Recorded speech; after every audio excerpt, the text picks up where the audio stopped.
हमने यही मुद्दे बताए ना आपको कि सबसे पहला तो कांग्रेस ने उत्तराखंड में अपना टिकट देते हुए परिवारवाद को बढ़ावा दिया है। हरीश रावत जी स्वयं चुनाव हारे, उनकी पहले बड़ा बेटा, फिर पत्नी, फिर बेटी, अब छोटा बेटा भी टिकट दे करके कांग्रेस ने परिवारवाद के मोह को साबित किया है। हरिद्वार जिले में भी कांग्रेस के अनेक कार्यकर्ता इससे दुखी होकर के पुराने कार्यकर्ता त्यागपत्र दे रहे हैं और हमें हरिद्वार के कांग्रेस के कार्यकर्ताओं से सहानुभूति भी है कि उन्हें मजबूरी में इस प्रकार परिवारवाद की गाड़ी को ढोना पड़ रहा है और एक असफल लॉन्चिंग का प्रयास कांग्रेस ने किया है। दूसरा, कांग्रेस ने मातृशक्ति का अपमान किया है।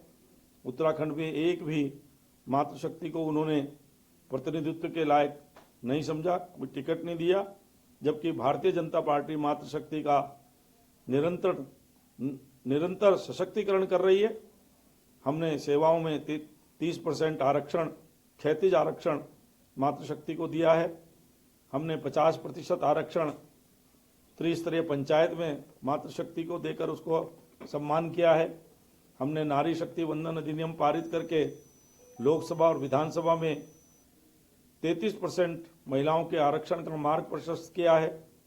इस प्रकार से निरंतर मुद्रा लोन के माध्यम से, सेल्फ हेल्प ग्रुप के माध्यम से निरंतर हम नारियों का सशक्तिकरण कर रहे हैं। दूसरी ओर कांग्रेस निरंतर केवल भाषणों में बात करती है, लेकिन क्रियात्मक रूप से वो नारी शक्ति का अपमान करती हुई दिखाई देती है।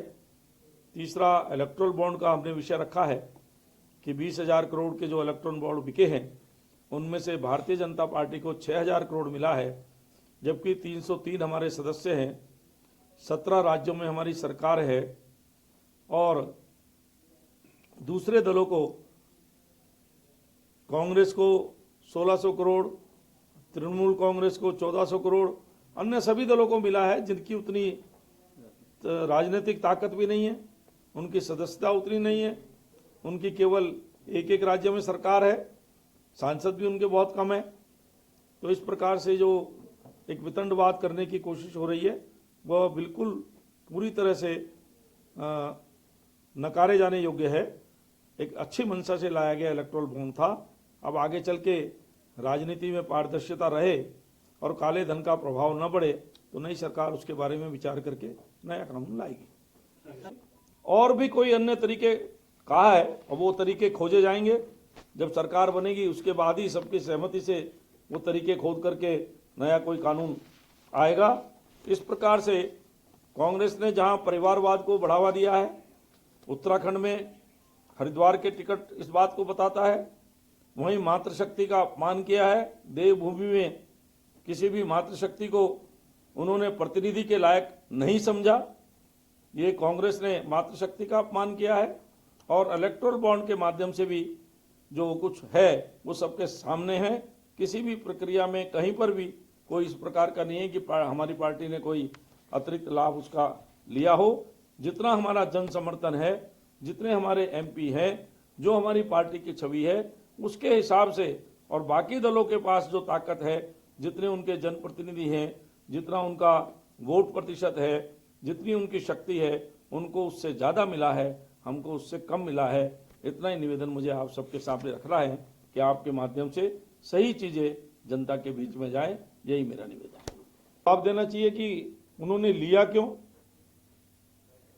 केवल आंकड़ों का भी अब आप हिसाब लगाएंगे तो हमारे 303 सांसद हैं, 17 राज्यों में हमारी सरकार है, जिसमें से 12 राज्यों में तो अकेले भारतीय जनता पार्टी की सरकार है। 13 करोड़ हमारे सदस्य हैं और महत्वपूर्ण बड़ी बात है कि हमारे पास विश्व के लोकप्रिय नेता नरेंद्र मोदी जी हैं, जबकि एक राज्य में सरकार तृणमूल कांग्रेस की है, उनको 1600 करोड़ रुपए मिला है और मात्र 9% उनकी राजनीतिक साझेदारी है, जबकि इलेक्टोरल बॉन्ड में उनको लगभग 17-18% पैसा मिला है। कांग्रेस को 1400 करोड़ रुपए मिले, डीएमके और अन्य विपक्षी पार्टियों को मिला इलेक्टोरल बॉन्ड पहले ही उनकी राजनीतिक ताकत से बहुत कई गुना ज़्यादा है। तो इस प्रकार से केवल ये आरोप लगाना कि भारतीय जनता पार्टी ने इलेक्टोरल बॉन्ड के माध्यम से और कहीं काम देने के लिए या किसी रूप में जो तरह तरह की बातें कर रहे हैं उनसे चंदा लिया है। चंदे के बिना कोई राजनीतिक दल चलता नहीं है। सब राजनीतिक दल को चंदे की आवश्यकता होती है और राजनीति में पारदर्शिता लाने के लिए, राजनीति से काले धन को समाप्त करने के लिए यह इलेक्टोरल बॉन्ड मोदी जी की सरकार लेकर आई थी। सुप्रीम कोर्ट ने भी इस पर कोई आपत्ति नहीं की है। केवल जनप्रतिनिधित्व कानून की धारा 191 के कुछ प्रावधान के अंतर्गत उन्होंने इस पर यह कहा कि सूचना के का जो कानून है उसकी धारा 191 उसके अंतर्गत उसका उल्लंघन इसको कहा है, क्योंकि सबको जानकारी होनी चाहिए कि किसने किसको कितना चंदा दिया। ये यद्यपि नंबर 1 में था, सब चेक से था, बॉन्ड खरीदे जाते थे, स्टेट बैंक के पास रिकॉर्ड होता था कौन बॉन्ड खरीद रहा है, किसको दे रहे हैं। वो बॉन्ड वहाँ एनकैश कराते थे तो पता लगता था, स्टेट बैंक के पास वो भी रिकॉर्ड होता था किसने कराया है।